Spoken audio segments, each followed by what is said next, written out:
Today, we're going to be talking all about how to build out your sales funnel so that way you can move your social media audience from just an audience into actually an offer. We're going to be covering the power of calls to action and how to decide which one to use when. We'll be talking about the most basic funnel that every single real estate investor needs to have inside of their business. Plus, I'll cover ways how to create different lead magnets so that you can entice people to engage with your calls to action. And I'll also be covering some tools to help you build your sales funnel. Some of them will be free, some of them are low cost. Now, the first place that I think I want to start is to explain what is a sales funnel and why is it important to have in your business so you have a complete understanding about how it fits into your business growth strategy. So if we look at this graphic that I've created here, we've got in that blue top area, we've got all of the marketing activities that you're doing in your business. This could be direct mail, it could be social media, it could be cold calling, or maybe you're doing some SMS or texting out to potential sellers. All of those reaches that you're putting out there, like lines in a pond, right? Waiting for a bite, that's all marketing activities. And then once you get a prospect who responds to you, that's sort of when the sales funnel kicks off. This red line is a demarcation, really, of where your marketing is and where your sales funnel is. And then, of course, everything starts out with a call to action or a CTA. Now, calls to action are incredibly powerful because it helps people know where they need to go next if they want to move forward and do business with you. Believe it or not, people need to know what's next. Do you want me to call you? Do you want me to go to your website? How do I begin to do business with you or find out more about the services that you're offering? So, we definitely want to make sure that there is a call to action on everything that you produce inside of your marketing to push people further down into this sales funnel. Calls to action correspond to a certain level of anxiety with prospects. And the anxiety creates friction and prevents the seller from moving forward very easily. They might worry that they're going to end up being obligated to sell their house or pressured into a sale, or maybe they just feel like they don't want to be put on your mailing list or be cold called incessantly, right? These are all fears and they're they're well founded, right? As consumers, we have that same similar response when a salesperson contacts us. There's a lot of anxiety that comes up at first about, and what am I getting myself into? So let's talk a little bit about the different calls to action that you can put and how they correspond to the different levels of anxiety. There's, of course, call me now. And this is a favorite among real estate investors. They want people to call them because, of course, that's where a lot of the magic happens. You get to have a conversation, you get your seller lead sheet out, and you can take them through the various questions and find out their motivation for selling their house. You get to find out just a ton of information. So, call me now is tempting as a first call to action. And honestly, it is probably the call to action that has the highest amount of friction because a seller might not want to give you their number. And the other thing, too, is they might be a little bit shy or unsure about how this conversation is going to go. They might think, I'm not sure if I want to call now. I don't know if I'm ready for that call yet. And I don't want them to get my number and then, harass me about selling my house. These are all the fears that run through their head when they see this. The call me now call to action is very powerful and it should be used, but it shouldn't be used as your primary call to action on every marketing piece.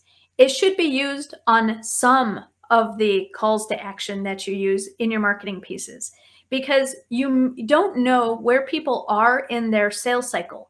They could just be thinking about selling, or they could be on a real time crunch and they need to sell like yesterday. Those are the people that are actually going to pick up the phone and call you because they have this extremely high motivation to sell their house fast.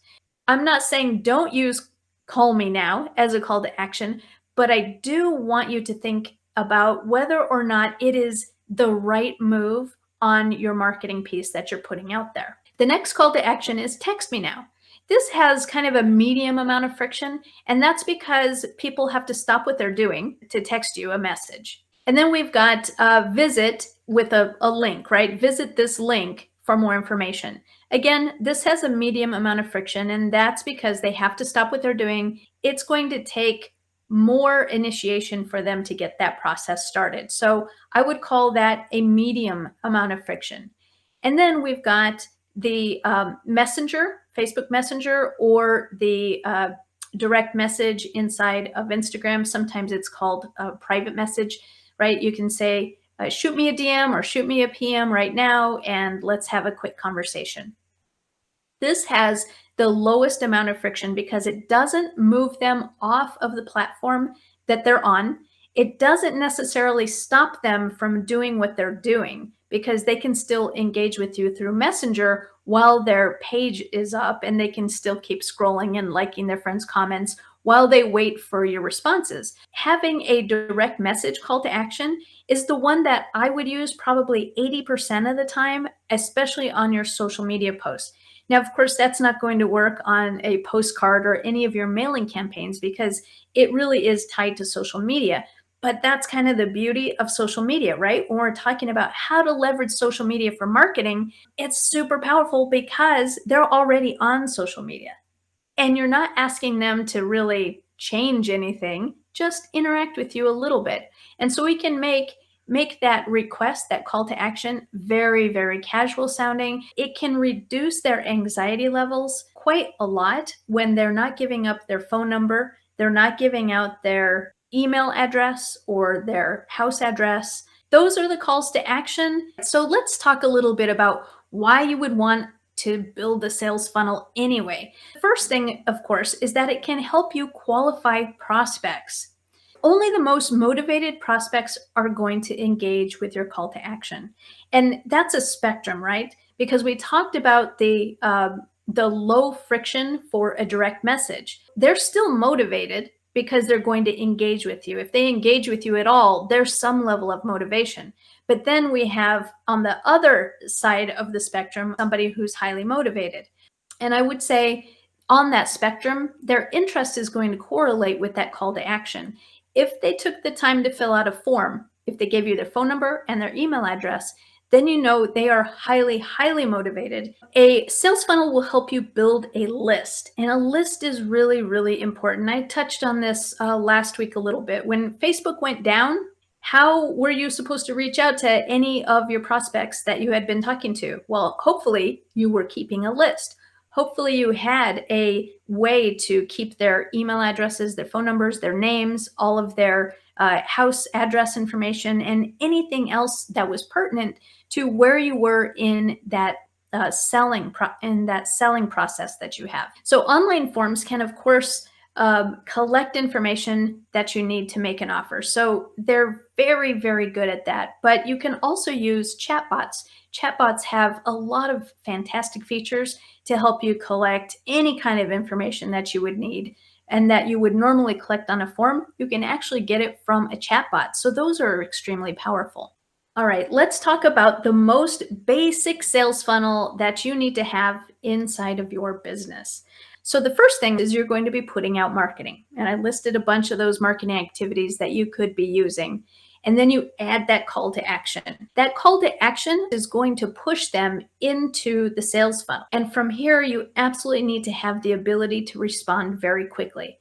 Chatbots can be very handy because they can engage in an automatic conversation and they can help actually distinguish how motivated the person is who's chatting with that chatbot. And then the other basic tool that you can have is just a Google Calendar. So whenever somebody is engaging with you, you can get as much information from them as possible. If it's on social media, you have their name and you can actually do a messenger chat with them later to follow up with them.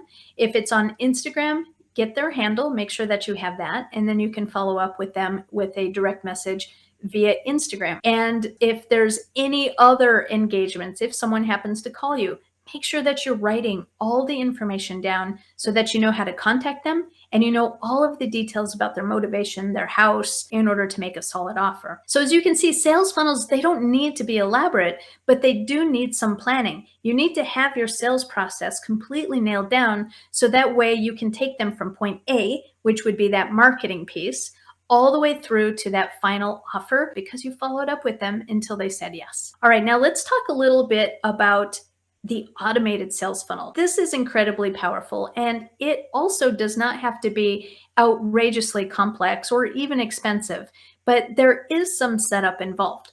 So it starts out much like our basic sales funnel. You want to have your marketing, you want to have your call to action. Step two is where things change up a little bit because you're not taking them straight to an offer, but instead you're asking them to download something, get an offer from you, read more, or download something. So this could be a 5 to 10 page PDF, like some kind of guide about probate sales, for instance, or what happens if you get an NOD, or maybe you are targeting out of state sellers and you know some of the pain points that would drive them to need a guide. Or how about for sale by owner, a guide about how to sell your house without an agent? Well, of course, in the end, the most simplest solution is going to be to sell their house to you. And then the third step we have is a contact collection process. So through this, the marketing and the call to action and your lead magnet, there has to be a way to then capture their contact information. That could be on a database. It could be through an Excel document. It could be even a Google form if you wanted to collect their information that way. And then last but not least, of course, is your handy dandy Google Calendar, but you want to know when to follow up with that prospect. You want to be able to reach out to them and give them a nudge, see where they're at in the selling process.